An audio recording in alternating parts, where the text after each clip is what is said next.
movie revolves around a couple, Kristen, played by Liv Tyler, and James, played by Scott Speedman.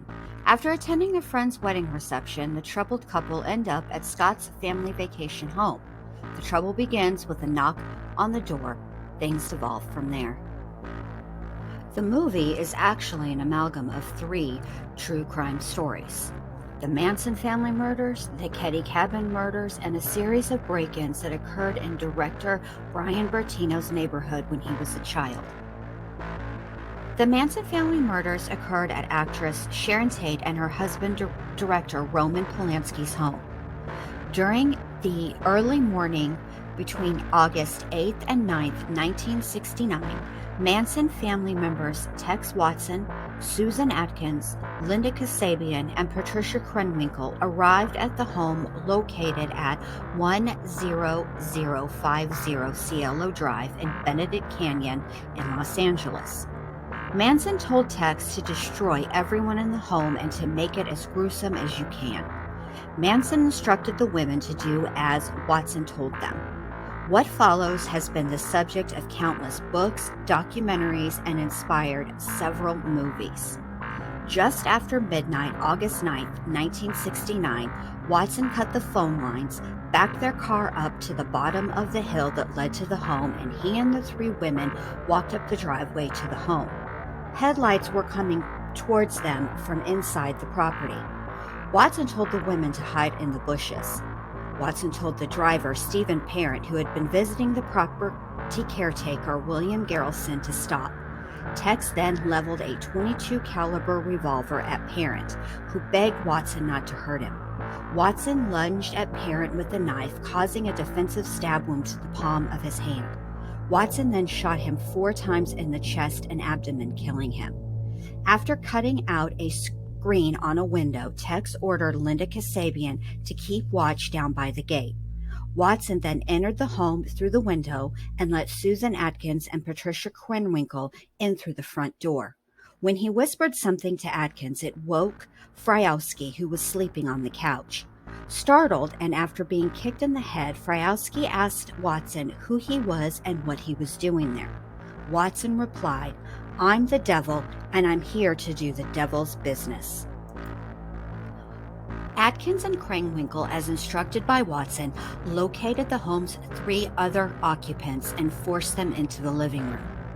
Watson then began tying Jay Sebring and Sharon Tate together with rope by their neck, which he slung over a beam. When Sebring objected to the rough treatment of Tate, who was 8.5 months pregnant, Watson shot him. Abigail Folger was taken back to her room to get her purse. She gave them $70. Watson then stabbed Sebring 7 times. Frykowski, whose hands had been tied with a towel, was able to free himself and began struggling with Atkins, who stabbed him in the legs with a knife. Frykowski fought his way out the front door, but Watson caught up to him, struck him over the head several times with a gun before stabbing him repeatedly and shooting him twice. Folger escaped from Krenwinkel and escaped out a bedroom door to the pool area. Krenwinkel chased her and caught her on the front lawn, where she stabbed her and tackled her to the ground. Then Watson came over to help. Abigail Folger was stabbed by the intruders a total of 28 times. Frykowski continued to struggle across the lawn while Watson continued to stab him, killing him. Frykowski was stabbed 51 times, struck 13 times in the head with the butt of the gun, which ended up bending the barrel and broke off one side of the gun's grip, later recovered at the scene. Tate pled with her attackers to let her live to give birth to her child. She even offered herself as a hostage. However, both Watson and Atkins stabbed her 16 times, killing her. Tex Watson would later say that Manson had told the women, quote, "Leave a sign, something witchy," end quote. Susan Atkins wrote the word pig in Sharon Tate's blood on the front door. Just a bit of movie trivia. In the movie The Devil's Rejects, Otis B. Driftwood, played by Bill Moseley, when he's asked who he is and what he wants, quotes Watson and replies, "I'm the devil, and I'm here to do the devil's business." During the late evening and early morning hours of April 11th, 1981, in Keddie, California, a horrific quadruple homicide occurred. When 14-year-old Sheila, the daughter of Glenna Susan Sharp, known to family and friends as Sue, returned to cabin number 28 after sleeping over at a friend's house the night before, she found a gruesome sight. In the living room, she saw the bodies of Sue and John Sharp, her mother and 15-year-old brother, and John's friend Dana Hall Wingate, age 14. All three of them were bound with medical tape and electrical cords. Her sister, Tina Louise Sharp, age 13, was missing. Sheila's brothers, Rick, age 10, and Greg, age 6, as well as their friend Justin Smart, were found unharmed in a bedroom. Once Sheila saw the body, she ran back to the Seabolds' house. Jamie Seabold then retrieved the three young boys from their bedroom window.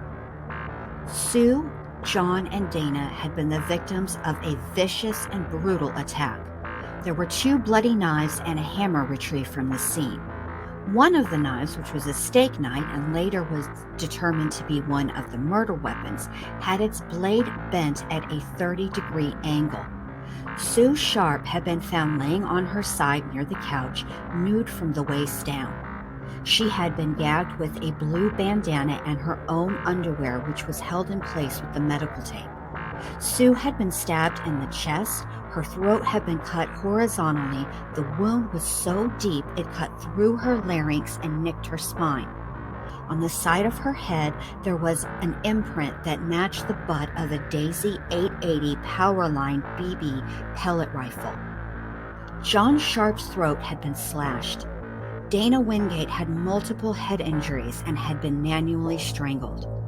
During the autopsies, it was determined that both Sue and John had died as a result of the knife wounds and blunt force trauma. Dana died as a result of asphyxiation. Tina Sharp was still missing, along with her shoes, jacket, and a toolbox containing various tools. The house showed no signs of forced entry, although the home phone had been taken off of the hook and the cord was cut from the outlet. The drapes were closed.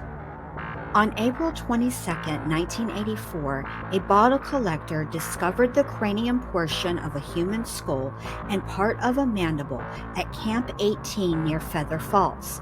Also found near the remains was a blue nylon jacket, a pair of Levi's jeans with a missing back pocket, a blanket, and an empty surgical tape dispenser.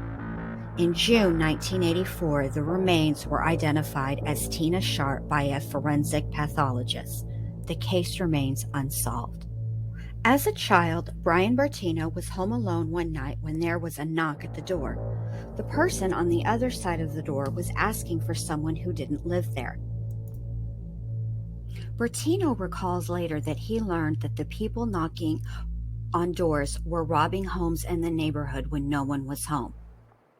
By now, you may be thinking, no problem. I'll just watch some of the classic slashers from the 1980s. Surely those aren't real. Well,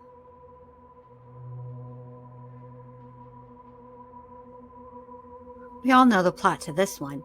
Freddy Krueger, played by Robert Englund, terrorizes teens through their nightmares. In the original 1984 movie is, in my opinion, the most epic kill scene of all time. Glenn, played by Johnny Depp, falls asleep while watching TV on his waterbed. He is sucked into the waterbed, which then erupts in a cascade of blood, much to his parents' horror when they burst through the door. Wes Craven has been asked countless times if A Nightmare on Elm Street is based on a true story. In an interview with Vulture, Craven finally reveals the answer. According to Craven, the plot was inspired by an article that he read in the LA Times. The article was about a family who escaped the killing fields in Cambodia and ended up in the United States. Apparently, things were fine for them until their young son suddenly began having very disturbing nightmares. The child told his parents that he was afraid that if he slept, the thing chasing him would get him. The child tried to stay awake for days at a time. When the little boy finally fell asleep, his parents thought the crisis was over. Then they heard his screams in the middle of the night. By the time his parents got to him, he was dead. The child had died in the middle of a nightmare. There have been other stories of people dying in their sleep during the late 1970s. It was termed Asian death syndrome because most of the people had immigrated from Southeast Asia to the United States. The victims would scream in their sleep and then die.